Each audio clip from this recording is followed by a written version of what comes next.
ভজন যাত্রায় মাইলস্টোন কি দেখে বুঝবেন যে আপনি সঠিক পথে আছেন কিনা? বাইরের যাত্রায় মাইলস্টোন দেখে বুঝলেন সঠিক পথে আছেন, কতটা পথে গিয়েছেন, কতটা পথ বাকি আছে। এবং জিরো মাইলস্টোনে আসে বুঝলেন আপনি যে আপনি সঠিক জায়গায় লক্ষ্যে পৌঁছে গেছেন। এখন এই যে ভগবত পথের যে যাত্রা, প্রেমের পথের যে যাত্রা, ভগবত চরণই যে আমার একমাত্র লক্ষ্য, এই অন্তর ভজন রাজ্যের যাত্রায় কোন মাইলস্টোন দেখে বোঝা যাবে আপনি সঠিক পথে উঠেছেন? এটা বোঝার মাইলস্টোন কি, সেটি আমাদের জানিয়েছেন অমর গ্রন্থ আমাদের মহাপ্রভুর মনোভীষ্ট পূরণকারী রসাচার্য জগৎগুরু আচার্য স্বরগোস্বামীর অন্যতম আচার্য বর্য শিল রূপ গোস্বামী পাদ, তার শ্রী শ্রী ভক্তি রসমৃত সিন্ধু নামক এই অমর গ্রন্থে তিনি বলেছেন, ভগবানের প্রেম রাজ্যে ভগবত চরণে অন্তর্যাত্রায় ভজন রাজ্যে পৌঁছার মাইলস্টোন 9টি। কয়টি? 9টি। এই মাইলস্টোন দেখেই আপনাকে চলতে হবে। সেই 9টি মাইলস্টোন প্রথম বলতেন আদৌ শ্রদ্ধা। কয়টি বললাম? 9টি। প্রথমটা কি? আদৌ শ্রদ্ধা। অথ সাধুসঙ্গ, তত ভজন ক্রিয়া, সাত অনর্থ নিবৃত্তি, নিষ্ঠা, রুচি, আসক্তি, ভাব, ভক্তি, প্রেম। এই 9টা হলো মাইলস্টোন ভগবত প্রেম রাজ্যে পৌঁছাবার। তার প্রথমটা কি বলা হলো? আদৌ। বারবার বলছি এই কারণে, প্রথম তো এইটি আপনাকে জানিয়ে দেবে যে আপনি সঠিক পথে এসেছেন। ফরিদপুর 80 কিলোমিটার দেখলেন, তার মানে জানলেন আপনি সঠিক পথেই উঠেছেন। ওখানে লেখা থাকতো যদি বগুড়া 80 কিলোমিটার, যাবেন তো ফরিদপুর, লেখা আছে বগুড়া 80 কিলোমিটার, সঠিক পথে আপনি ওঠেননি। তো ভগবত চরণে প্রেম প্রাপ্তির জন্য যে 9টি মাইলস্টোন, তার প্রথমেই রূপ গোস্বামী বলছেন আদৌ শ্রদ্ধা। এইটি আপনার মধ্যে আছে কিনা, আমার মধ্যে আছে কিনা, সাধকগণের মধ্যে আছে কিনা, এটি আজকে একটু নিরীক্ষা করুন যে আপনি সঠিক পথে আছেন কিনা। কারণ আপনি ভগবত রাজ্যে শ্রদ্ধা ছাড়া এক পাও এগিয়ে যেতে পারবেন না। আদৌ শ্রদ্ধা, এটি স্মরণ রাখতে হবে। আদৌ শ্রদ্ধা, শ্রদ্ধা ব্যতীত আপনি সঠিক পথেই নেই। মালা তিলক নিয়ে আছি, 20 বছর ভজন রাজ্যে আছি, হরিনাম পাঠ কীর্তন করছি, কিন্তু শ্রদ্ধা অপচয় যদি না হয় তাহলে জানবেন আপনি এখনো সঠিক পথে ওঠেন নি। পৌঁছানো তো দূরে, আরো 9টা মাইলস্টোন তো দূরে, আপনি পথেই ওঠেননি। আজকে এই বিষয়ে একটু জানতে হবে, শ্রদ্ধা কাকে বলে। এটার অভাবেই সব শেষ হয়ে গেল। এক অঙ্গ সাধে কেহ, সাধে বহু অঙ্গ। নববিধা ভক্তির অঙ্গে বলছেন যে আপনি নববিধা ভক্তি যাজন করতে পারবেন না। শ্রবণ, কীর্তন, অর্চন, বন্দন, পাদসেবন, স্মরণ, দর্শ, সাক্ষ্য, আত্মনিবেদন, প্রহ্লাদ মহারাজের এই নববিধা ভক্তি একসাথে কেউ পালন করতে পারবে না, বিশেষ কলিযুগে। সে সত্য যুগে একজনই করতেন, অম্বরীশ মহারাজ। তা আপনি এই 9টার মধ্যে একটা অন্তত ভজন করুন, এক অঙ্গ। 9টা অঙ্গের মধ্যে কি কি অঙ্গ বললাম? সময় অতিবাহিত হয়ে গেছে, দেরি হয়ে গেছে, এই জন্য মানসিক চঞ্চলতা আছে। 9টি ভজনাঙ্গ কি? শ্রবণ, কীর্তন, স্মরণ, বন্ধন, অর্চন, পাদসেবন, দাস্য, সখ্য, আত্মনিবেদন। এই 9টি অঙ্গের যে কোনো একটি অঙ্গ ভজন করে আপনি প্রেম পেয়ে যেতে পারেন, ভগবত চরণ পেয়ে যেতে পারেন, নিজের আত্মকল্যাণ স্বরূপধামে যেতে পারেন। কিন্তু সেই ভজনটি নিষ্ঠা বা শ্রদ্ধার সহিত হতে হবে। আজকে বর্তমানে ধর্ম প্রচার হচ্ছে, প্রসার হচ্ছে, মঠ মন্দিরের সংখ্যা বাড়ছে, সাধু প্রচারকের সংখ্যাও বাড়ছে, কিন্তু শ্রদ্ধার অভাবে যতটা আমাদের লক্ষ্যে পৌঁছানোর আমরা ততটা পৌঁছাতে, এটাই হলো বাস্তবতা, এটাই হলো কঠোর সত্য।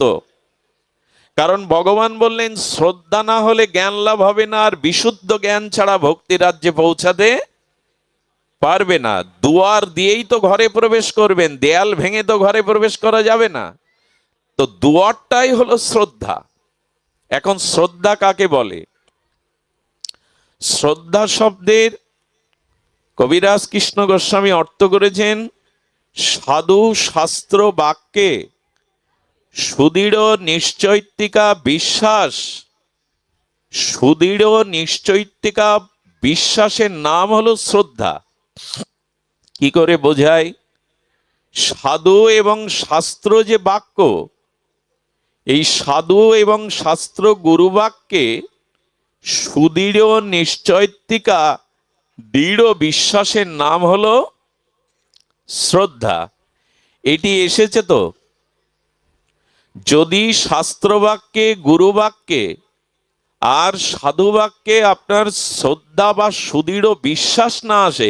সুদৃঢ় শব্দটা আছে, একটা বাঁধন হলো শিথিল বাঁধন, বাঁধলেন বস্তাটা সুতো দিয়ে, শিথিল বাঁধন খুলে পড়ে গেল। আর একটা এমন কঠোরভাবে বাঁধলেন ওটা কাটা ছাড়া আর উপায়, ওটা খুলবে না। একটা হলো শিথিল বন্ধন আর একটা হলো দৃঢ় বন্ধন। তো সাধু শাস্ত্রে বাক্যে যখন সুদৃঢ় বিশ্বাস আসবে, এরই নাম শ্রদ্ধা। এই সুদৃঢ় বিশ্বাসটা আসলেই শ্রদ্ধা এসে গেল, আর আপনি সঠিক পথে উঠলেন। খুব মার্মিক কথা, শাস্ত্র বাক্যে গুরু বাক্যে শ্রদ্ধা না থাকার কারণে আজ আমরা সঠিক পথ, সঠিক লক্ষ্য, সঠিক প্রাপ্তি আমরা বঞ্চিত হচ্ছি। এটি অপূর্ব দৃষ্টান্ত, যেটা কয়েকদিন ধরে বারবার বলছি কিন্তু তৃষ্ণা মিটছে না। সেটি হলো, মনে পড়ে আপনাদের পরীক্ষিত মহারাজ যখন তক্ষক দংশনে আর ব্রহ্মবিশদে তিনি প্রাণত্যাগ করেন, অবশ্য সুখদেব গোস্বামীর ভাগবত শ্রবণে তিনি ভগবত গতি পরাগতি লাভ করেন। তখন তার বড় পুত্রের বয়স 7 বছর, নাম জন্মেজয়। পরীক্ষিত মহারাজ বড় পুত্রের নাম হলো জন্মেঞ্জয়। এই জন্মেজয়ের তখন বয়স 7 বছর। ওনার মাজায় রাত মুকুট পরিয়ে দিয়ে উনি গঙ্গা তীরে ভাগবত শ্রবণে নিজেকে উদ্ধার করলেন। 7 বছর জন্মেজয় যখন বড় হলেন, তখন চিন্তা করলেন আমার পূর্বপুরুষ ছিলেন পাণ্ডবগণ। এই হস্তিনাপুরের ইতিহাস বিদিত, এবং পাণ্ডবদের কাছে ভগবান অখণ্ড পরতত্ত্ব শ্রীকৃষ্ণ তিনি ছায়ার মতো শয়নে ভোজনে আর পাণ্ডবদের সাথে ছিলেন। তো স্বয়ং ভগবান আমার পূর্বপুরুষদের সাথে সখ্যতা ছিল, একসাথে ভজন করেছেন, একসাথে স্নানাদি করেছেন, আহার করেছেন, শয়ন করেছেন। আমি আমাদের পূর্ব ইতিহাস একটু জানতে চাই, পেছনের ইতিহাস জানা খুব দরকার। আমার অতীত ইতিহাস আমাকে প্রেরণা দেয়, আমাকে জাগিয়ে দেয়, যেন ইতিহাস ভুলে গেলে চলবে না। পরীক্ষিত মহারাজের এই পুত্র জন্মেজয় চিন্তা করলেন কার মুখে শুনবো, যিনি সাক্ষাৎ দ্রষ্টা, যিনি সাক্ষাৎ দেখেছেন, সাক্ষাৎ সাক্ষী, তার মুখে শুনতে হবে। কার কাছে গেলেন জানেন? কৃষ্ণ দ্বৈপায়ন বেদব্যাসের কাছে। যে বেদব্যাস বেদ বিভাজন করেছেন, যে বেদব্যাস মহাভারত রচনা করেছেন, যে বেদব্যাসের দ্বারা গীতা প্রকাশ হয়েছেন, যে বেদব্যাসের দ্বারা অমলপুরাণ মহাপুরাণ ভাগবত রচনা হয়েছে, যিনি নিখিল শাস্ত্রের গুরু, যিনি ভগবানের জ্ঞান অবতার, ভগবানেরই বিশেষ জ্ঞান শক্তির মূর্তি হলেন কৃষ্ণ দ্বৈপায়ন বেদব্যাস, যিনি মহাভারতের রচয়িতা, তার কাছে জন্মেজয় গিয়ে বললেন আমাকে কৃপা করে আপনি জানান আমার পূর্বপুরুষের লীলা ইতিহাস। উনি যখন লীলা বলছেন পাণ্ডবদের ভগবান শ্রীকৃষ্ণের, তখন কুরুক্ষেত্রে যুদ্ধ সমাগত সময়ে যখন যুদ্ধের সূচনার কথা বলছেন, আরম্ভের কথা, তখন জন্মেজয় বললেন হে কৃষ্ণ দ্বৈপায়ন, আচ্ছা, ভগবান শ্রীকৃষ্ণ বর্তমান থাকতে কুরুক্ষেত্রের যুদ্ধ উনি বন্ধ করতে পারতেন। উনি সর্বশক্তিমান তত্ত্ব, সর্ব ঐশ্বর্যপূর্ণ ভগবান, উনি কেন যুদ্ধ বন্ধ করেননি? খুব ধ্যান দিয়ে শুনতে হবে, প্রসঙ্গটা খুব মার্মিক। শ্রদ্ধা কেন দরকার শাস্ত্রবাক্যে, সাধুবাক্যে? ব্যাসদেব বোঝাতে চেষ্টা করলেন বহুভাবে যে ভগবান অবস্থান করলেও কুরুক্ষেত্রের যুদ্ধ তিনি চেষ্টা করেছিলেন, এবং কিছু ঘটনা আছে যা ভগবান থাকলেও ঘটবে, চাইলেও ঘটবে, না চাইলেও ঘটবে। যেটা ঘটার এটা মেনে নিতে হবে। উনি বিশ্বাস করছেন না এই বাক্যে। বলেন ভগবান কর্তম অকর্তম অন্যথা কর্তম সর্বদা কর্তম, তিনি সর্বৈশ্বর্যের মালিক, সর্বশক্তিমান, স্বয়ং ভগবানের পক্ষে অসম্ভব বলে কোনো শব্দ। আচ্ছা, কৃষ্ণ কিন্তু গিয়েছিলেন ভগবান দুর্যোধনের কাছে গিয়ে বললেন, পাণ্ডবরা তোমাদের কি হয়? দুর্যোধন বলো ভাই। বলো তাদের বাঁচবার অধিকার আছে কিনা? বলো আছে। বলে তাহলে 5টা গ্রাম ওদের দাও, ওদের পক্ষ থেকে আমি কৃষ্ণ তোমার কাছে প্রস্তাব নিয়ে এসেছি। বিশ্বদেব বললেন, এ কি ভিক্ষা চাইতে এসছেন? দুর্যোধন বলছেন ভগবান কৃষ্ণকে, মানুষ ভিক্ষা চায়, তাকে ভিক্ষা দেওয়া যায়, কিন্তু বিনা যুদ্ধে আমি সুচাগ্র মেদিনীও ওদের। এক্ষেত্রে যুদ্ধ প্রয়োজন ছিল কিনা?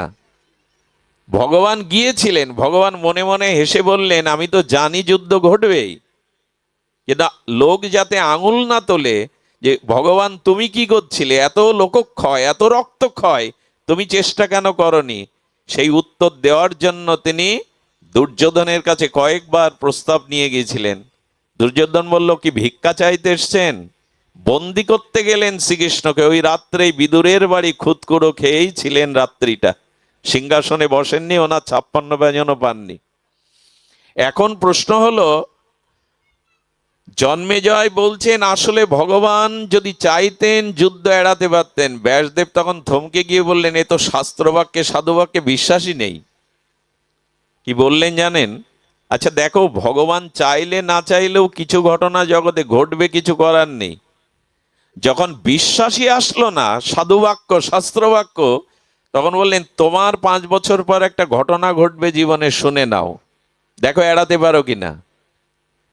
ব্যাসদেব বললেন, 5 বছর পরে তুমি ঘোড়ায় উঠবে না, আমি জানি, তবু তুমি ঘোড়ায় উঠবে। যদি ঘোড়ায় ওঠো একান্তই, তবে সাদা ঘোড়ায় উঠবে না, আমি জানি, তবু উঠবে। সাদা ঘোড়ায় যদি ওঠো তবে উত্তর দিকে যাবে না, তবু জানি তুমি উত্তর দিকেই যাবে। উত্তর দিকে যদি যাও শিকারের উদ্দেশ্যে, কোনো সরোবরের পাশে বসবে না, আমি জানি তুমি বসবে। যদি সরোবরের পাশে বসো তো সরোবরের কূলে এক অশ্বরসম যুবতী সুন্দরী থাকবে, তার প্রতি তুমি আসক্তি হবে না, আমি জানি তোমার আসক্তি আসবে। আচ্ছা, আসক্তি যদিও আসুক, তবু তাকে বিবাহ করবে না, আমি জানি তুমি তাকে বিবাহ করবে। যদি তাকে বিবাহ করো একান্তই, তবে তার কথা মতো কোনো ব্রাহ্মণকে হত্যা করবে না, আমি জানি তুমি হত্যা করবে। আর ব্রাহ্মণ হত্যার সাথে সাথে ব্রাহ্মণ হত্যার পাবে তোমার কুষ্ঠ হয়ে তুমি মারা যাবে। দেখো ঠেকাতে পারো কিনা। শাস্ত্রবাক্যে শ্রদ্ধা না আসার পরিণাম দেখুন। জন্মেজয় বললেন, ঘোড়ায় উঠলে তো সমস্যা শুরু, আজ থেকে ঘোড়ায় চড়াই ছেড়ে দেবো। ঘোড়ায় উঠলেন না 5 বছর, 1 সপ্তাহ আগে, ধ্যান দিন, 1 সপ্তাহ আগে তিনি হঠাৎ করে তার মনের মধ্যে স্ফূর্তি এলো, 5 বছর আর 1 সপ্তাহ বাকি আছে, একটু ঘোড়ায় ঘুরি না, রাজার ছেলে আমি, ওদের তো ঘোড়ায় সাওয়ার করার অভ্যাস। তখন বলেছিলেন, ব্যাসদেব বলেছিলেন ঘোড়ায় উঠবে, কিন্তু সাদা ঘোড়ায়। যে আমি সাদা ঘোড়ায় উঠবো না, তাতে তো মিটে গেল, কিন্তু ঘোড়ায় চড়ার স্ফূর্তিটা মনে জেগে গেল। দেখবেন মাঝে মাঝে আমরা না চাইলেও মনের ইচ্ছাগুলো খুব প্রবল হয়, না করে আপনি তা পারেন না, আপনি করবেন না, কিন্তু ইচ্ছা এত প্রবল হয়ে যায় যে আপনি আটকাতে পারেন না। তো তিনি ঘোড়াশালে গিয়ে ওনার সেবকদের বললেন, আমার জন্য একটা লাল বা কালো ঘোড়া এনো, খবরদার সাদা ঘোড়া যেন এনো না। উনি 1 ঘন্টা পর সাদা ঘোড়া এনেই উপস্থিত। বলেছিলেন সাদা ঘোড়ায় উঠবে না, মনে আছে তো, যাতে মৃত্যু তাতে মনে থাকবে না, মনে আছে, ভলিউমটা একটু বাড়িয়ে দিতে পারেন সামান্য, কণ্ঠ ভাঙা।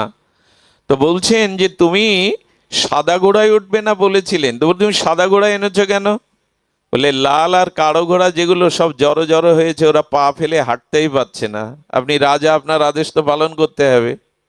জন্মেনাজ ভাবছে সাদা ঘোড়ায় উঠি, কিন্তু উত্তর দিকে না গেলে মিটে গেল।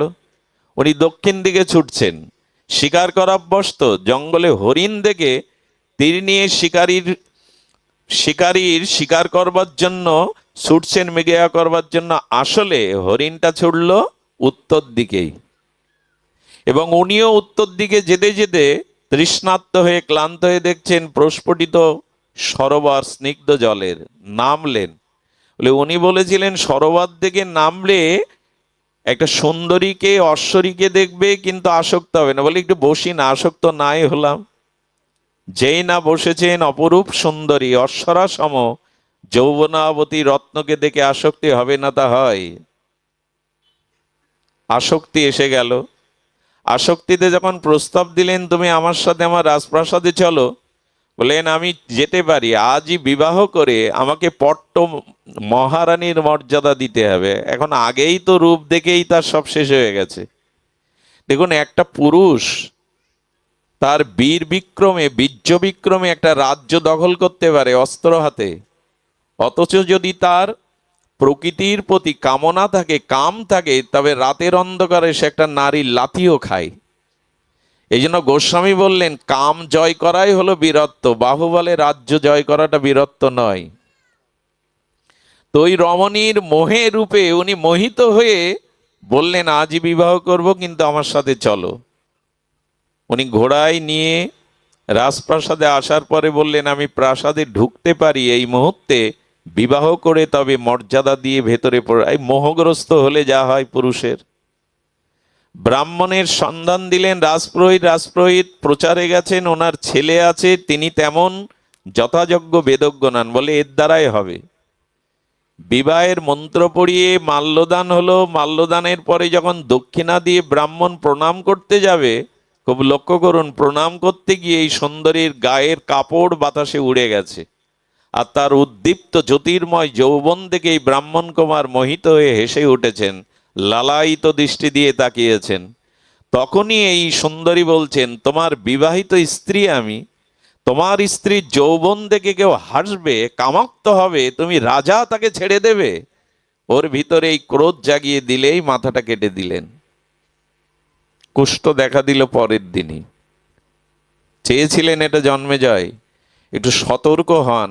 এই যে ভগবানের বাণী, গুরুদেবের বাণী, এগুলোতে যদি দৃঢ় বিশ্বাস না আসে, পরিণাম যেই তার দৃষ্টান্ত দেয়া হচ্ছে। আজ মানুষ শুনছে হরি কথা, ভাগবত কথা, কিন্তু তার প্রতি সুদৃঢ় বিশ্বাস আনতে পারছে না।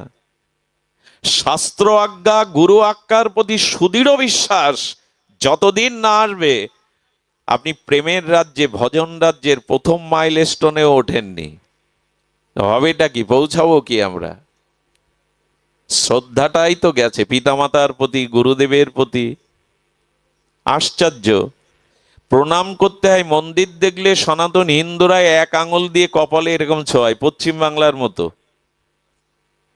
এই প্রণামটা অন্যায়, এটা অপরাধযুক্ত। এক হাতে কখনো প্রণাম হয় না। প্রণাম তিন প্রকারের। সাষ্টাঙ্গ প্রণাম, অর্থাৎ পা থেকে মস্তক পর্যন্ত লুটিয়ে দিতে হবে। বিগ্রহ বা গুরু বা সাধু, একে বলে এই প্রণামটাই উত্তম। তবে মায়েদের মেয়েদের এই সাষ্টাঙ্গ প্রণাম করতে নেই। মায়েরা অনেকে এটা করেন, এটা উচিত নয়। মায়েদের বক্ষটা মৃত্তিকাতে স্পর্শ করাতে নাই, বসুন্ধরাতে। কারণ সাষ্টাঙ্গ প্রণামের বিধি হলো, আপনি রাজা মহারাজা হন, সাষ্টাঙ্গ প্রণাম করতে গেলে নাভির ওপর থেকে বস্ত্র খুলে ফেলতে হবে, অর্থাৎ ওই ধুলোটা গায়ে মাখতে হবে। মায়েদের এই জন্য সাষ্টাঙ্গ প্রণামের বিধি নাই। সাষ্টাঙ্গ প্রণামটা মায়েরা করবেন না, এটা আমাদের শাস্ত্রবিধি না।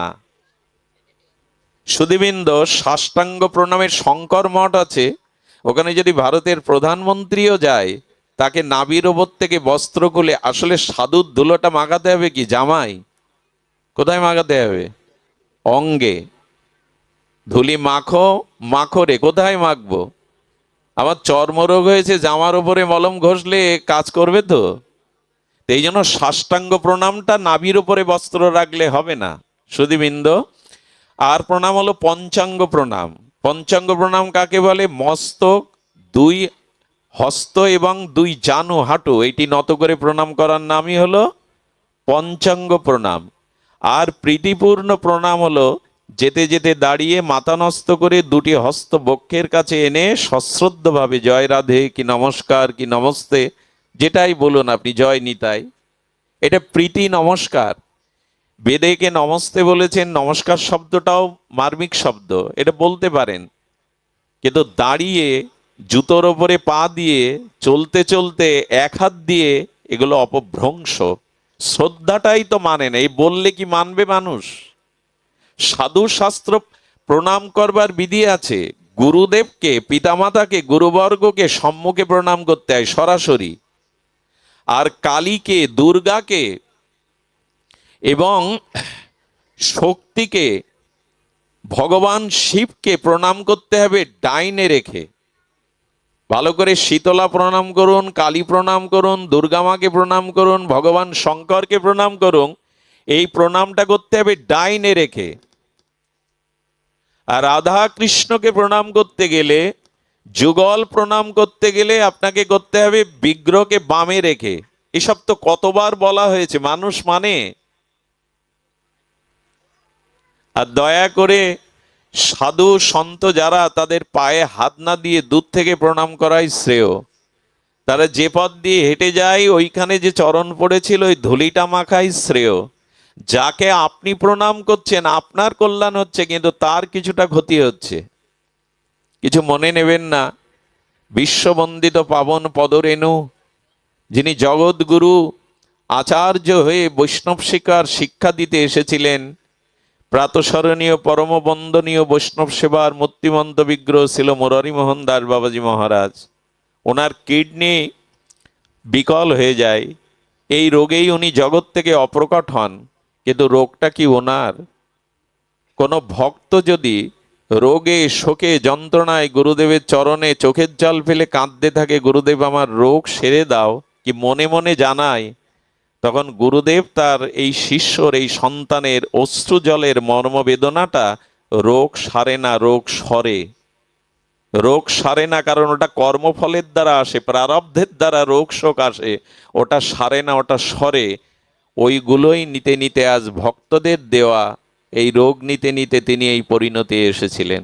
রামকৃষ্ণদেবের গলায় ক্ষতরোগ হয়, ক্যান্সার হয়? পরম পুরুষ রামকৃষ্ণের গলায় ক্যান্সার হতে পারে? মায়ের সাথে সরাসরি যিনি কথা বলেন, আসলে উনি গিরিশের বকলম নিয়েছিলেন। গিরিশ মদ পান করত, লিভার পচে গিয়েছিল। গিরিশ বলেছিল আমার ভজন সাধন কিছু করতে পারবো না ঠাকুর, ওরকম বুদ্ধি আমার নেই, মদ খেয়ে থিয়েটার করি, সন্ধ্যার পরে স্মৃতি থাকে না। বলে কিছুই পারবি না, দিনে একবারও আমায় ডাকতে পারবি না ভগবানকে? বলুন না। বলে দে বকলম দে, তোর যা কিছু সব আমায় দে। সেই দিনই ঠাকুর তার ক্ষতরোগ নিয়েছিলেন। এই জন্য সাধুগুরুর চরণে যখন কেউ প্রণাম করে, তার ব্যাধিটাও সঞ্চারিত হয়, বা তার মঙ্গল হলেও যাকে প্রণাম করছেন তার হিত বা মঙ্গল আমরা চাই না। এই জন্য বৃন্দাবনের বড় বড় মহারাজদের পায়ে হাত দিয়ে আপনি প্রণাম করতে পারবেন না, দূর থেকেই প্রণাম করা উচিত। এবং যদি চান যে আসনে তিনি বসেন ওইখানে ধুলা আছে, যে পথ দিয়ে তিনি হেঁটে যান ওইখানেই ধুলা আছে। তো সুধীবৃন্দ, আমি বলতে বলতে এসেছিলাম যে শাস্ত্র কথায় বিশ্বাস না হয় তার ক্ষতরোগ হলো, এমনকি ছিদ্র হয়ে পড়ে যেতে লাগলো, মানুষ মরতে চায়, কিন্তু আবার শরণাপন্ন হলেন ব্যাসদেবের চরণে। আর কোনো উপায় আছে?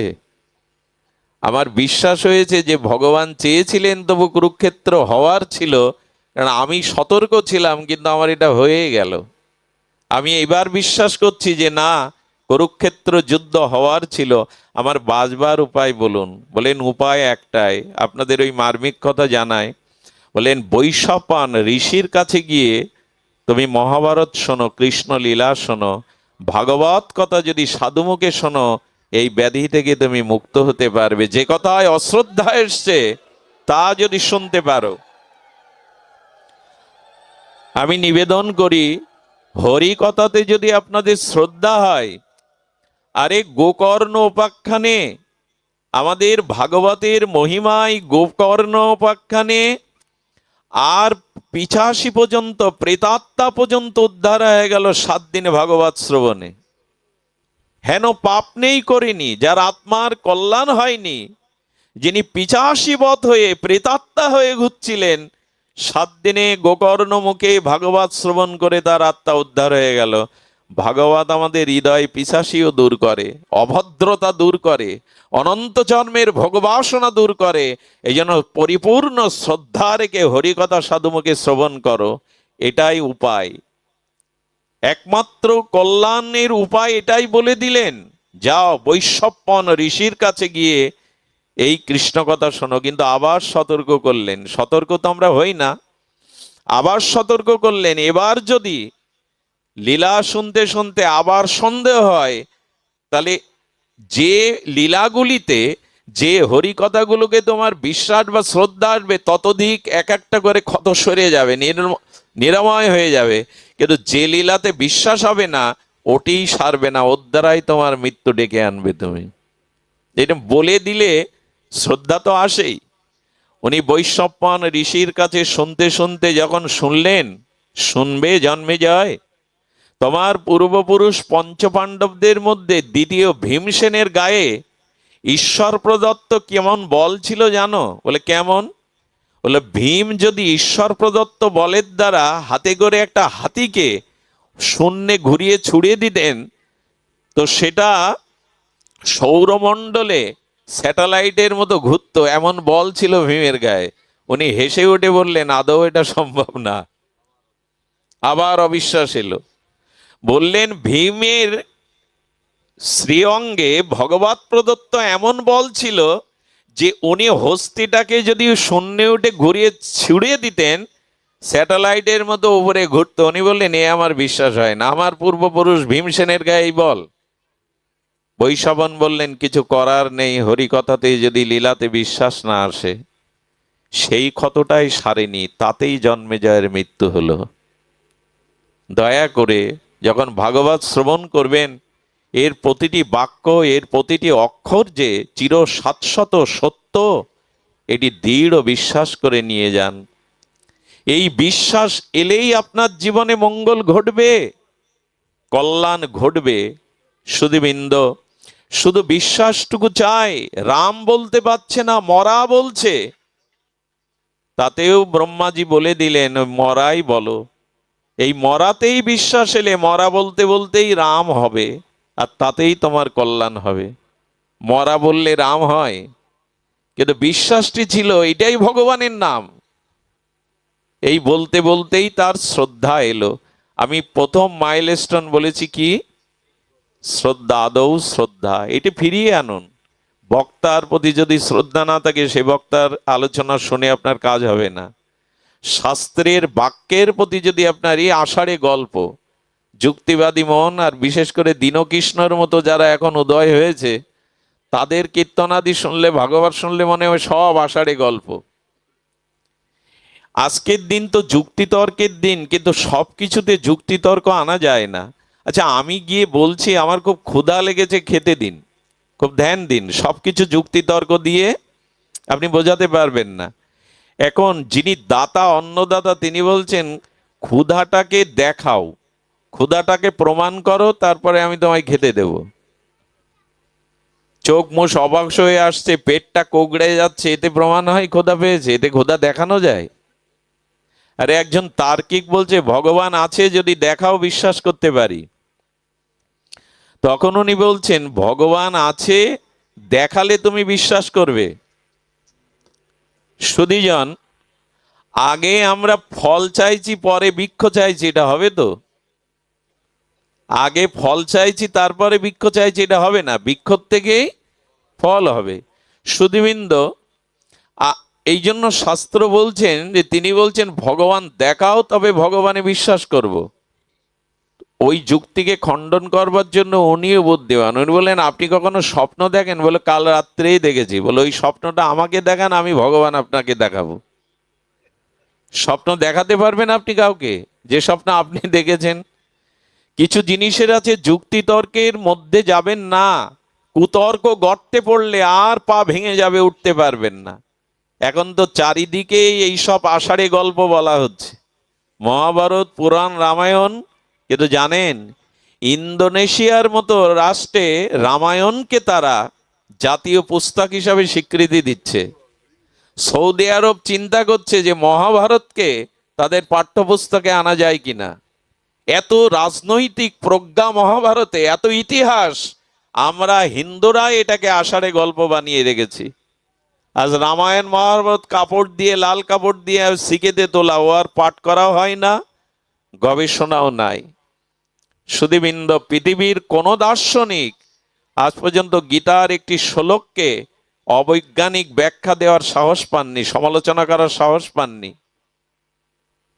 সুধীজন, অনুরোধ করি কুতর্কে পড়বেন না, বিতর্কে যাবেন না। ক্ষুধা আপনি দেখাতে পারবেন না, ক্ষুধা হলো অনুভবের বিষয়। ক্ষুধা দেখানো, আচ্ছা আপনাকে খাওয়ানোর পরে যদি বলি আপনার ক্ষুধা মিটে গেছে, এটা দেখান, প্রমাণ করুন, ওটা অনুভব ছাড়া প্রমাণ করার জিনিস যে ক্ষুধা মিটেছে। এই জন্য সব কিছু যুক্তি তর্ক আনতে গেলে ঘুলিয়ে ফেলবেন।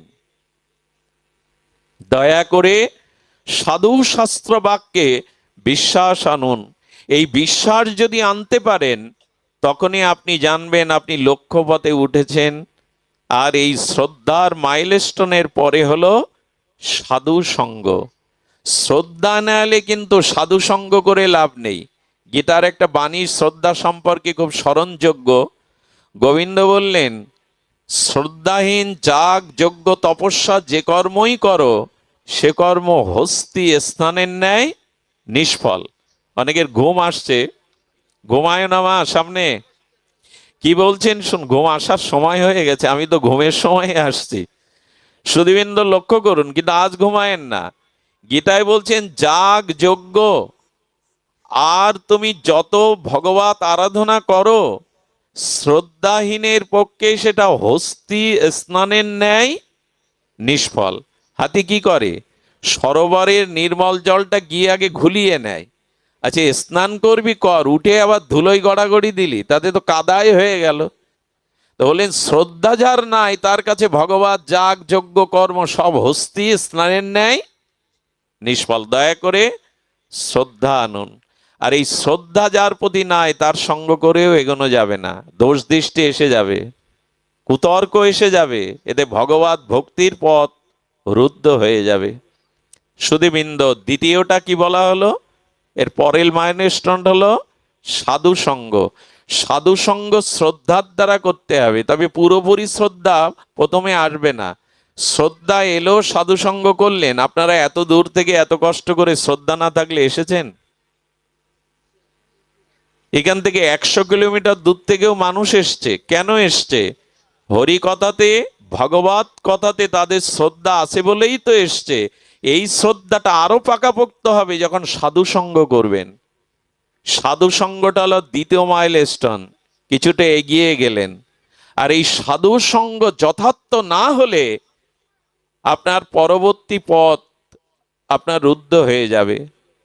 আমি আপনাদের নিবেদন করব, পৃথিবীতে যদি কোনো মঙ্গলময় কল্যাণময় কিছু থেকে থাকে তবে সেটা হলো সাধু সঙ্গ। আমি আপনাদের কাছে যদি প্রশ্ন করি, আপনি জপ ধ্যান করে, তীর্থ পর্যটন করে, দান ধ্যান করে, পুণ্যকর্ম করে এই পথে যেটুকু এগিয়েছেন সেটি ওর জন্য না সাধু সঙ্গের জন্য? 90% মানুষের উত্তর হবে 99% যে সাধু সঙ্গই, আমি যতটুকু এগিয়েছি সাধু সঙ্গই।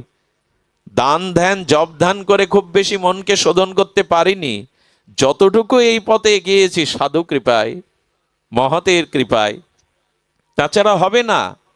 এই জন্য বারবার বলছেন যে লব মাত্র সাধু সঙ্গে সর্বসিদ্ধি হয়। লব মানে একটা সেকেন্ডকে 11 ভাগ করলেও এক ভাবের অংশ যদি সাধু সঙ্গ করা যায়, প্রকৃত সাধু সঙ্গ, তবে সর্বসিদ্ধি পর্যন্ত হয়ে যায়, চিত্ত নির্মল হয়ে যায়।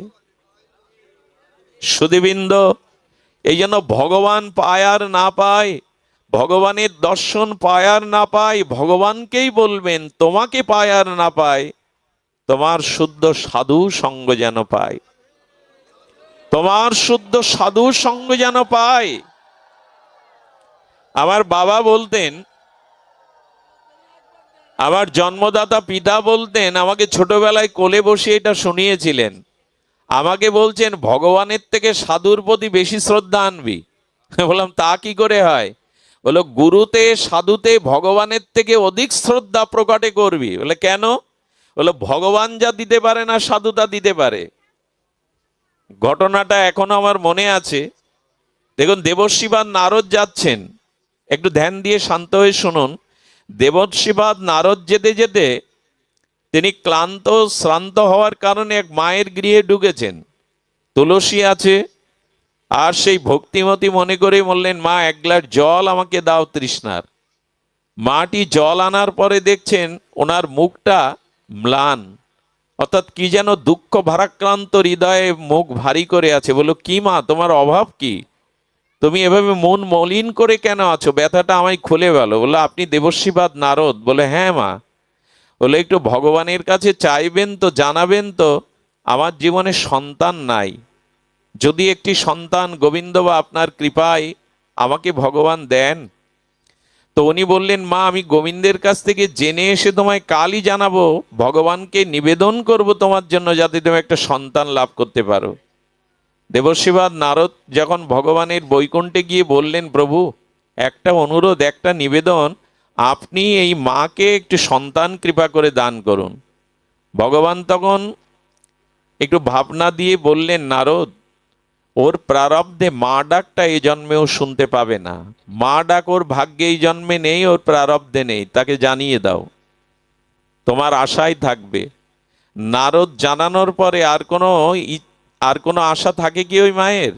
বলে ভগবান বলে দিয়েছেন, মা তোমার প্রারব্ধে জন্মে মাতৃ ডাক, মায়ের মা ডাক শোনার ভাগ্য তোমার নাই, আশা ছেড়েই দিয়েছেন। এর 1 বছর পরে এক জটাজুটো সাধু চলেছেন ওই মায়ের বাড়ির পাশ দিয়ে, আর বলছেন এক রুটি দেগা তো এক লেড়কা হোগা, 2 রুটি দেগা তো 2 লেড়কা হোগা, মানে একটা রুটি দিলে তোমার একটা সন্তান হবে। তো ওই মা তখন হাসছেন, আমার তো আর এই ভাগ্য নেই, তবু সাধু একটা রুটি চাইছে, সন্তান না হোক একটা রুটি তো তাকে দিতে পারি। সরল হৃদয় ছিল। সাধুকে ডেকে চরণ জল করে একটু প্রসাদ করে 2টো রুটি সবজি দিয়েছেন। সাধু পেয়ে যাওয়ার সময় মাথায় হাত দিয়ে বলছেন, যা মা 1 বছরের মাথায় তুই 2 সন্তানের জননী হবি। মনে মনে হেসে বললেন, বাবা এই আশীর্বাদ আপনি ফিরিয়ে নিন, কারণ গোবিন্দ দেবর্ষী নারদের দ্বারা জানিয়েছেন আমার সন্তান যোগ নাই। সাধু মৃদু হেসে বললেন, ভগবান কি বলেছে আমি জানি না, নারদ কি বলেছে আমি জানি না, তবে আমি যা বলেছি তা তোর ভাগ্যে জুটবেই। চিন্তা করা যায়। উনি বলে চলে গেলেন। সুধীবৃন্দ, 1 বছরের মাথায় উনি যমজ সন্তান প্রসব করলেন। যমজ সন্তান প্রসব করে ছেলেরা যখন কৌমার অবস্থা ত্যাগ করে পৌগণ্ড লীলায় এসেছেন, তারা হাসছেন, খেলছেন, তারা আঙিনাতে খেলা করছেন, লুকোচুরি খেলা করছেন। নারদ যেতে যেতে অনেক বছর পর মনে করেছে মা দুঃখী, মাকে একটু হরিকথা শুনিয়ে যায় যাতে সান্ত্বনা পায়। দেখছে 2টো আঙিনায় বাচ্চা খেলা করছে। বললেন এরা কারা মা? বললেন এরা আমার সন্তান। বলে আদৌ আমি বিশ্বাস করি না, ভগবানের কথা মিথ্যা হতে পারে না। বলে আমারও তো তাই প্রশ্ন, আপনি ভগবানের নামে মিথ্যাটা কেন বলে গেলেন আমার কাছে, যে ভগবানই বলেছেন তোমার সন্তান যোগ নাই? নারদ বলছে, মা তোমার উত্তর দেওয়ার আগে আমি একজনের কাছে উত্তর নিয়ে আসি। উনি ছুটে বৈকুণ্ঠে চলে গেছেন, ওনার গতাগতি ত্রিলোকে সবখানে। বললেন আচ্ছা ভগবান, তোমার নাম সত্য সুন্দর কে রেখেছিল? সত্যম শিবম সুন্দরম বলে তোমায়, সচ্চিদ আনন্দময়। গোবিন্দ তখন হেসে বললেন, আমার নাম একটাও আমি রাখিনি, সব ভক্তরাই রেখেছে। বললেন আজ থেকে তাহলে আমি আর একটা নাম তোমার রাখছি, তুমি মিথ্যাবাদী। আরে তুমি মিথ্যা বলবে বলো, আমার দ্বারা কেন ওই মাকে মিথ্যা শোনালে? তুমি আমাকে কেন ওই মায়ের কাছে ছোট করলে, মিথ্যাবাদী করলে? মিথ্যা তুমি বলতে পারো, আমি একটা নাম দিলাম তোমার মিথ্যাবাদী। কেন, কি হয়েছে বলবে তো নারদ। বলে তুমি বললে ওর সন্তান যোগ নাই, মা ডাক শুনতে পাবে না, দুটো সন্তান আঙিনায় খেলছে, তারা পৌগণ্ড বয়সে উপনীত হয়েছে। তোমার এই মিথ্যাটা আমাকে দিয়ে বলার কি ছিল? নারদের সংশয় দূর করবার জন্য, সাধুর মহিমা জগতে প্রকাশ করবার জন্য গোবিন্দ বললেন, নারদ আজ দুটো দিন ধরে আমার ভিতরে একটা জিনিস খেতে ইচ্ছা করছে, আমি উত্তরটা পরে দিচ্ছি, তুমি আগে আমার এই ইচ্ছাটা পূর্ণ করো। কি ইচ্ছা? বলে নরমাংস খেতে খুব স্বাদ হয়েছে। বলে না না। বললেন আমার ইচ্ছা হয়েছে, তুমি বিশ্বাস করো, আমি নরমাংস চাই। সুধীবৃন্দ ছুরি দিলেন আর বড় একটা থালা পাত্র দিলেন। উনি 7 দিন ধরে খুঁজে, বললেন সময় 7 দিন, কেউ দেয়, কেউ বিশ্বাস করে যে গোবিন্দ নরমাংস খাবে? ফিরে গিয়ে বললেন, কি আজগবি প্রস্তাবনা করছো? আরে জগতে দেবতারা ঋষিরা কেউ বিশ্বাসই করলো না যে তুমি নরমাংস খেতে পারো, এই থালায় অস্ত্র নাও, আমার দ্বারা সম্ভব না। বললেন একজন দেবে, তুমি তার কাছে যাওনি। যে সাধু ওই মাকে আশীর্বাদ করেছিল না, সে গাছতলায় বসে বসে নিরন্তর ভগবানের চরণ চিন্তায় মগ্ন। বললেন না ওই সাধু, বললেন ওনার কাছে যাও। ওনার কাছে গিয়ে যেই বলেছেন যে ভগবান নরমাংস খেতে চেয়েছেন, তখন তাড়াতাড়ি ধ্যান থেকে উঠে ছুরি নিয়ে বলছেন, আচ্ছা বলো তো কোন জায়গার মাংস চেয়েছেন? বললেন মাংস তুলে দিলে তুমি মারা যাবে। বললেন নারদ তুমি তার কাছে থাকো, তার লীলা সাক্ষী তুমি, কিন্তু তোমাকে এই কথা বলি, আমি তো ভগবানকে কখনো দেখিনি, হৃদয়ে ধ্যানে দেখেছি। তবু জানো এই দেহটা তো তারই দেওয়া, তার সেবাই যদি লাগে নারদ, এ তো আমার জীবনের চরম পাওয়া। এ মনুষ্য জন্মটা তিনিই দিয়েছেন। আচ্ছা বলো না কোথা থেকে? বলো তা তো শুনে আসেনি। হৃৎপিণ্ডটাই তুলে দিলেন। এটাই সব থেকে প্রিয় স্থান, হৃৎপিণ্ডটাই তুলে দিলেন। নারদ গিয়ে যখন থালাটা রেখেছেন, বললেন নারদ এবার তুমি বিচার করো, আমি কার কথা রাখবো? জীবনে যে আমাকে কখনো চোখে দেখেনি, শুধু আমি চেয়েছি বলে তার হৃৎপিণ্ড তুলে দিল, আমি তোমার কথা রাখবো? তোমার অঙ্গেও তো মাংস ছিল, কই তোমার তো একবারও মনে হয়নি গোবিন্দ চেয়েছে আমি দিয়ে দিই? নারদ অবনত মস্তকে বললেন, প্রভু সাধুরই বিজয় জগতে, সাধুর মহিমায় বিজয়। ভগবান অর্জুনকে বলছেন, অর্জুন বলে দাও, কোন্তেও প্রতি জানি নমে ভক্ত প্রণশ্যতি। অর্জুনকে দিয়ে গোবিন্দ উদ্ঘট একটা কুম্ভকণ্ঠে ডঙ্কা নিনাদে জানিয়ে দাও আমার ভক্তের বিনাশ নেই। অর্জুন বললেন তোমার ভক্তের বিনাশ নেই তুমি বলো, আমাকে দিয়ে বলাবে কেন? বুঝতে পারছেন বিষয়টা? গোবিন্দ বললেন কোন্তেও প্রতি জানেহি নমে ভক্ত প্রণশ্যতি, আমার ভক্তের বিনাশ নেই, এটা তুমি বলো। অর্জুন তখন বললেন তোমার বাক্য তুমি বলো, আমি কেন বললো? আমার বাক্য কেউ বিশ্বাস করবে না, কারণ আমি অনেক বাক্য রক্ষা করতে পারিনি। কুরুক্ষেত্রের যুদ্ধে অস্ত্র ধারণ করব না, তবু ভক্তের জন্য করেছি। এই জন্য আমার কথা কেউ সংশয় করতেও পারে, কিন্তু ভক্তের বাক্য, আমার বাক্য আমি লঙ্ঘন করলেও ভক্তের বাক্য আমি লঙ্ঘন হতে দেই না, সাধুর বাক্য আমি লঙ্ঘন হতে দেই না। আমি সাধুর বাক্য সর্বদা রক্ষা করি। এই জন্য দয়া করে প্রকট অপ্রকট ভগবানের থেকে প্রকট গুরু সাধুতে যদি আপনার শ্রদ্ধা হয়, জানবেন আপনি ভক্তি পেয়ে গেলেন, দ্বিতীয় মাইলস্টোন পেয়ে গেলেন, পথে উঠে গেলেন। এই জন্য কখনো কোনো শুদ্ধ ভক্ত দেখে, বৈষ্ণব দেখে তিরস্কার করবেন না। কারো বৈকুণ্ঠের চিহ্ন, মালা, তিলক দেখে, কোনো সাধু দেখে চোখের অঙ্গভঙ্গিমায় উপহাস করবেন না, এটির পরিণাম অনেক ভয়াবহ। কোনো শুদ্ধ আত্মাকে কে কোন বেশে আছে আমাদের জানা নাই। আমি একটু বলি, ভগবত চরণে কোটি অপরাধ করুন ক্ষমা হবে, কিন্তু সাধুগুরু চরণে যদি ক্ষুদ্র অপরাধ হয় আপনি সেভার বইতে পারবেন না।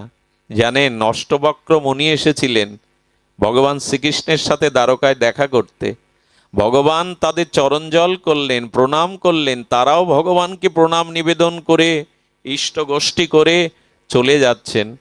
অষ্টবক্র মুনিদের দেখে, ঋষিদের দেখে শ্রীকৃষ্ণের ছেলে শাম্ব সে একজনকে মহিলা সাজিয়েছে, এক কিশোর যুবককে, আর তার পেটটা কাপড় দিয়ে গর্ভবতী বানিয়ে ঋষিদের সাথে ঠাট্টা করতে গেছে। ঋষি দেখুন না, ওর গর্ভে ছেলে হবে কি মেয়ে হবে? ঋষি কি পাগল? সাধুরা কি জানে না? ঋষিরা চিন্তা করলেন, ভগবান শ্রীকৃষ্ণ বর্তমান থাকায় যদি দ্বারকাধীশ কৃষ্ণের বংশের ছেলেদের এই জাতীয় মুনি ঋষিদের প্রতি ঠাট্টাবোধ আছে, তাই এই ভারতকেই এরা শেষ করে দেবে, এদের শেষ করা দরকার। ঋষিরা তখন বললেন, হ্যাঁ হবে, আশীর্বাদ করছি, ওর উদর দিয়ে গর্ভ দিয়ে একটা শূল জন্মাবে, এবং এই শূলের দ্বারাই তোমাদের সমস্ত যদুবংশ 56 কোটি যদুবংশ ধ্বংস হবে। দয়া করে এই শূল জন্মালো, বলরামকে বলা হলো একটা উপায় বলে দিন। বলরাম বললেন, ওই শূল গিয়ে সমুদ্রের তীরে ঘষে শেষ করে ফেলো। ঘষতে ঘষতে ঘষতে ঘষতে ঘষতে ঘষতে সেই ফেনা নিব, ফেনার মধ্যে দিয়ে এক কণা চলে গেল, ওইটা একটু মাছ খেলো, মাছের পেটে বাড়তে লাগলো, সমুদ্রের মাছ বড় হয়, ওই মাছ ধীবর পেল, ওই মাছ কাটতে গিয়ে গিন্নি সেই শলা পেল, সেই লোহার শলা নিয়ে আর কর্মকারের কাছ থেকে বেজলো, কর্মকারটা তীর করলো, ওই তীর একজন কিনলো, ওই তীরের দ্বারায় ভগবান শ্রীকৃষ্ণের চরণ দোকানা পাখি মনে করে সেই ব্যাত নিক্ষেপ করলো, ওতেই ভগবান লীলা সংবরণ করেছিলেন, এরকম ইতিহাস যেটা আছে। আমি যেটা বলছিলাম, ভগবানের বংশের সন্তানদের, ঋষিমণিদের, সাধুদের উপহাস করায় 56 কোটি যদুবংশ ধ্বংস হলো। সাধুগুরু বৈষ্ণবের পেছনে লাগতে যাবেন না, তাদেরকে উপহাস যে যার কর্ম করছে। আচ্ছা, যদি বলেন সাধু কোনো অন্যায় করলে বলা যাবে না, তাদের শাসন করা যাবে না? করা যাবে। তার গুরুদেব বা যিনি শাসনকর্তা রাজা, তার উপরে ভাত দিয়ে দিন। আপনি দূর থেকে সমালোচনা করে আপনি তার নিষ্কৃতি করতে পারবেন না।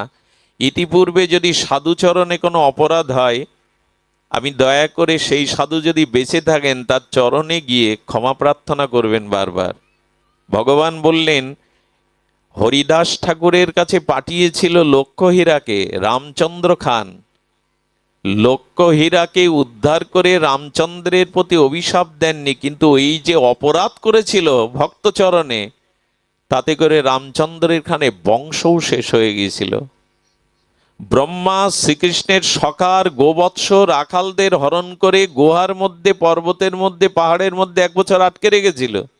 গোবিন্দ যদিও সমস্ত গাভী, বৎস আর সখাদের রূপ ধরে 1 বছর লীলা করে গিয়েছিলেন, কেউ বুঝতে পারেনি। কারো সন্তান হয়ে, কারো গাভী হয়ে, কারো বৎস হয়ে ভগবানই রূপ নিয়েছিলেন। 1 বছর পরে ব্রহ্মা দেখলেন, যাদের আটকে রেখেছি তারাও তো বাইরে। ব্রহ্মা ভগবানকে চিনতে পেরে চরণে পড়ে বললেন, অপরাধ করেছি, তোমাকে চিনতে পারিনি। বলে, আমার চরণে অপরাধ করেছো, এর জন্য আমি তোমাকে অভিশাপ দেব না, কিন্তু আমার ভক্ত চরণে যদি কেউ অপরাধ করে সেটা আমি সহন করি না। যাও, যবন কুলে জন্ম নাও, যমন কুলে জন্ম নিতে হবে তোমায়। উনি হরিদাস হয়ে এলেন। দয়া করে ভগবানের চরণে হাজার অপরাধ করলেও ভগবান দয়া ক্ষমার মূর্ত প্রতীক ক্ষমা করবেন। সাধু চরণে অপরাধ করলেও সাধু কাউকে অভিশাপ দেয় না, কিন্তু সাধু চরণ ধুলে প্রতিটি কণায় মাত্র কিন্তু ফল তুলে নেবে। আজকে হরি নামে কাজ হচ্ছে না কেন? বলে, যারা সাধু নিন্দা করে, ভগবানের প্রচারকের নিন্দা করে, হরিনাম তাদেরকে সহায়ক করে না, হরিনাম তাদের কৃপা করে না। সাধু নিন্দাকারী নাম অপরাধে, তার নামে কোনো ক্রিয়া হবে না। এই জন্য দয়া করে সতর্ক হন, সাধু সঙ্গটা সতর্ক হয়ে করুন, নিরপরাধে করুন।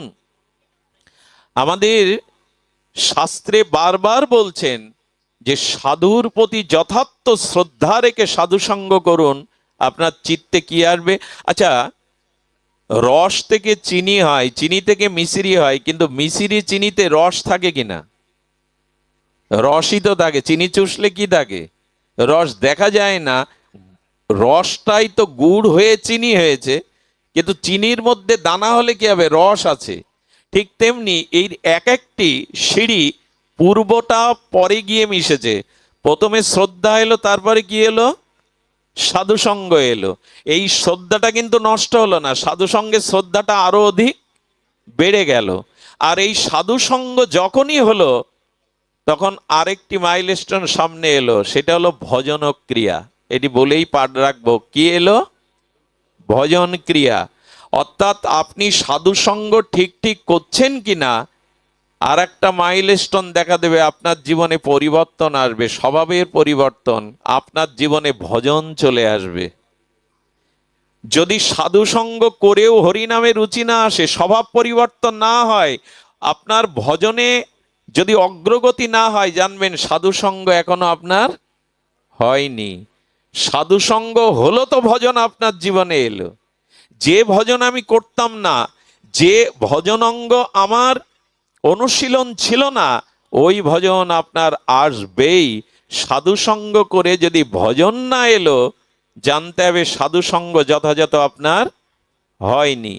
এটি আরেকটি মাইল স্টেশন, সেটা হলো যে ভজন আসবেই, ভজন ক্রিয়া, ভজন ক্রিয়া আসবে। আমাদের ভজন আসে তো, এই যে এত কথা শুনছি, আমরা একাদশী ব্রত, হরিনাম নিত্য জপ, নিত্য গীতা ভাগবত অধ্যয়ন অথবা শ্রবণ কীর্তন, একটু বৈষ্ণব সেবা, একটু মানুষের প্রতি সুব্যবহার, এই ভজনের দ্বারা আমার কিছুটা কাম কমেছে কিনা, ক্রোধ কমেছে কিনা, হিংসা বিদ্বেষ কমেছে কিনা, এগুলো একটু চেয়ে দেখুন। যদি এই ভজন ক্রিয়া আপনার জীবনে না আসে, জানবেন যথাযথ সাধুসঙ্গ হচ্ছে না। বাইরে যশ খ্যাতি দিয়ে কি হবে? 1.5 জোড়া নাম কিনে কি হবে? আমার আলোচনায় 1000 লোক আসে, এতে কাজ হবে না যদি ভজন ভেতরে না থাকে। এই জন্য ভজন আসছে না মানে, ভজনে রুচি আসছে না মানে, জানবেন শুদ্ধ সাধুসঙ্গ ভজন করিয়ে নেবে। সাধু কৃপা এমন যে ভজন আপনাকে করিয়ে নেবে। আমাদের এই হাওড়ায় একজন 2 বোতল করে মদ খেতেন সন্ধ্যায়। বৃন্দাবন থেকে এক গুরুদেব এসেছেন, আর লুঙ্গি পরে না, নেশা করে গুরুদেবের সামনে সবাই বাধা দিতে যাচ্ছে। গুরুদেবের কি দয়া হলো, শ্রী গুরুদেব দিকে তাকিয়ে বললেন, ওকে আসতে দাও। এর চরণে পড়ে বললেন, বাবা আমাকে দীক্ষা দিন। বলে, কাল সকালে স্নান করে এসো, দীক্ষা দেবো। ওর কিসে বিশ্বাস হয়ে গেল।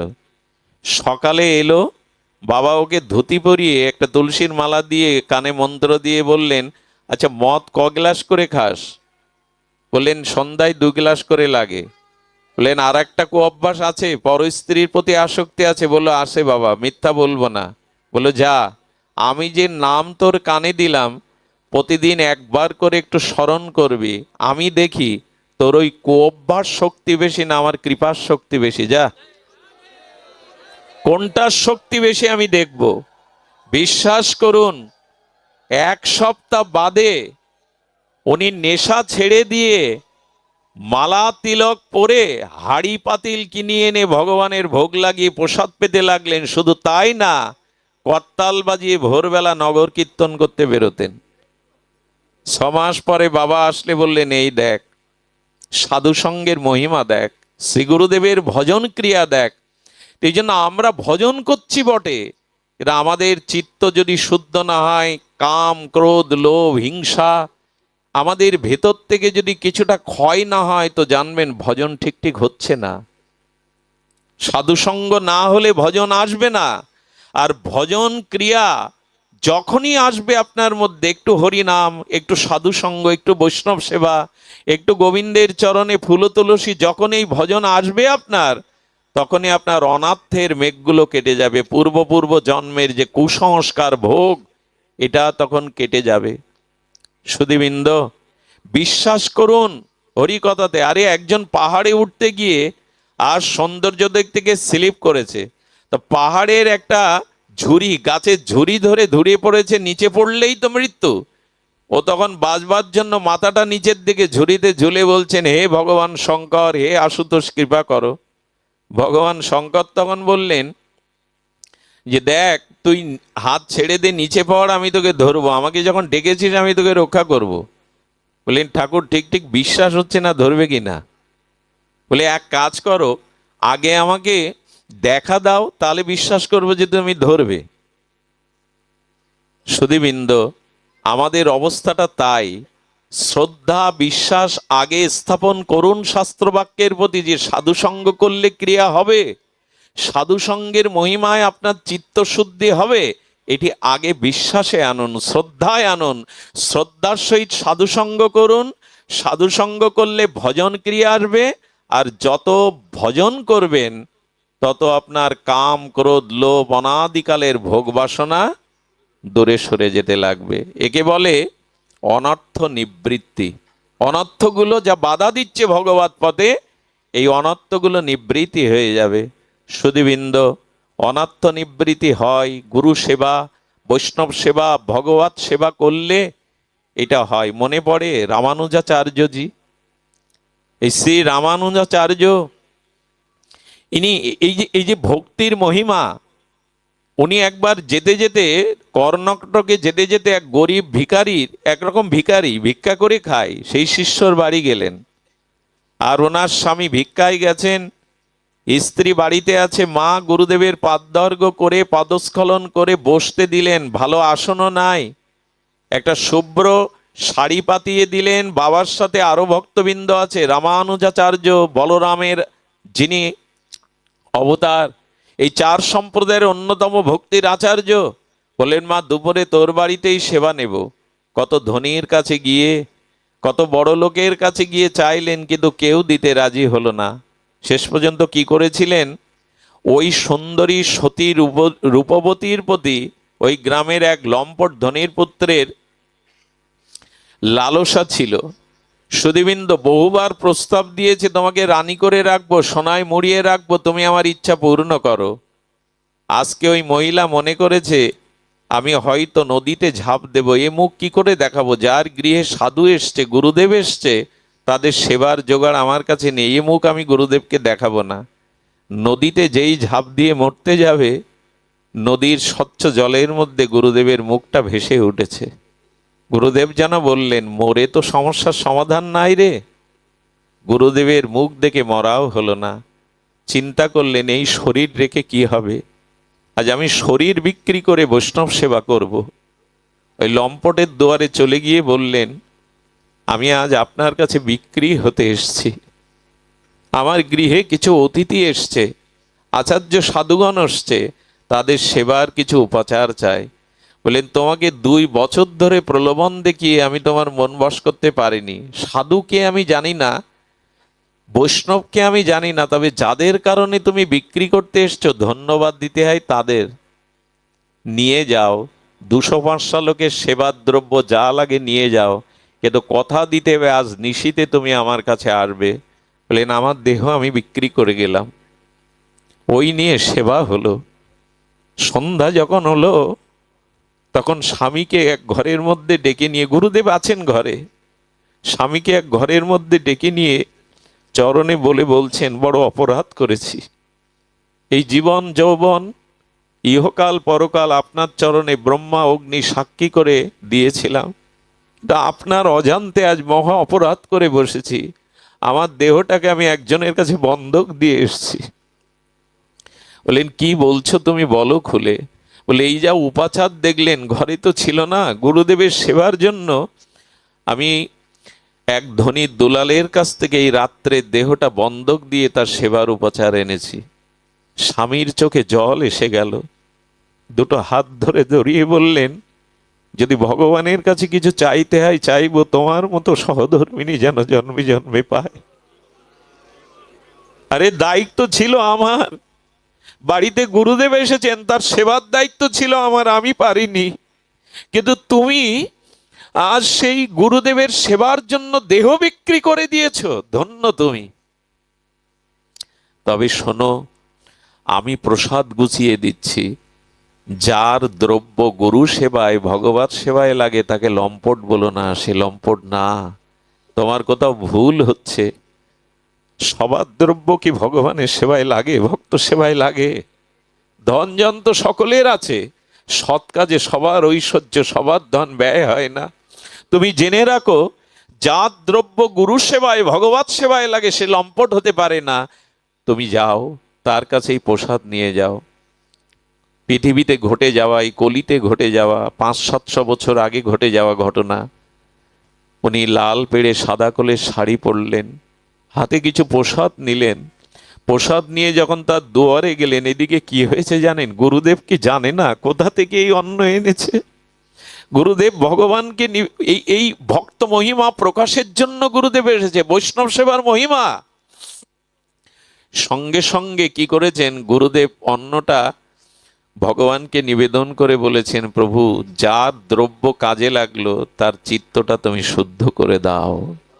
ওই প্রতিটা গ্রাসে ওই লম্পটের চিত্ত শুদ্ধ হয়ে গেছে। সারাদিন ধরে ভেবেছে লোভ প্রলোভনে যে দেহটা বিক্রি করেনি, আজ সাধু সেবাতে সেই দেহ বিক্রি করে গেল। আর সেই যা দেহ বিক্রয় করে সাধু সেবা দিচ্ছে, আমি তার দিকে দৃষ্টি দিয়েছি। বিবেক ফিরতে সময় লাগে না। 10,000 বছর যে গুহার মধ্যে অন্ধকার, ওখানে আলো জ্বাললে কি 10,000 বছর সময় লাগে অন্ধকার যেতে? এক মুহূর্তেই চলে যায়। কৃপাটাও তেমন। সূর্য উঠল তো রাতের আধার দূর হলো, সময় লাগে না। কৃপা হলো তো অন্ধকার দূর হলো। ঘরে যখন ঢুকেছে তখন সেই লম্পট বসেই ছিল, আজকে আর লম্পট নাই। ওর সমস্ত কুচুত্ত বৃত্তি গুরুদেবের কৃপাতে, প্রসাদ কৃপাতে দূরীভূত হয়ে গেছে। সুধীবৃন্দ, যেই ওই রমণী দোয়ার দিয়ে ঢুকেছে, একটা প্রদীপ জ্বালানো ছিল, চরণে পড়ে বললেন, বড় অপরাধ হয়ে গেছে, পারলে এই নরাধমকে ক্ষমা করো তুমি। আর একটা নিবেদন তোমার চরণে, যে গুরুদেবের সেবাতে আমার মতো অসুর দানবেরও কবিরটি শোধনায় একবার তার কাছে নিয়ে যাবে আমায়। আমি মানুষ হতে চাই, আমার চিত্ত চাইছে তার চরণ দর্শনে। পরের দিন সকালে তার দীক্ষা হলো, জীবনই বদলে গেল। গুরুদেব যাওয়ার সময় বললেন, মা এই হলো বৈষ্ণব সেবার মহিমা, মনে রাখিস।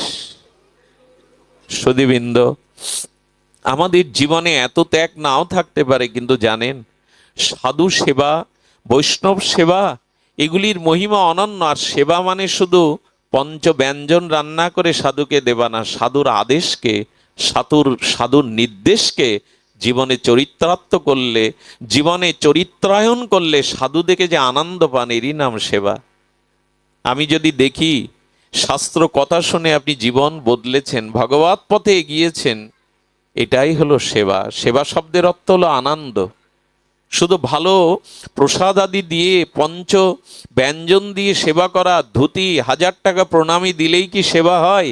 যদি সাধু বাক্যকে শ্রদ্ধা করে জীবন পরিবর্তন করেন, আপনার জীবনে ভজন আসে, সেটাই হলো। ছোট্ট একটা ঘটনা বলি, ঘটনাটা অনেক আগে বলেছি। আমি এই মাইলস্টোনেই থেমে যাব আজ। সেটা হলো এই সাধু সঙ্গ অনর্থ নিবৃত্তি।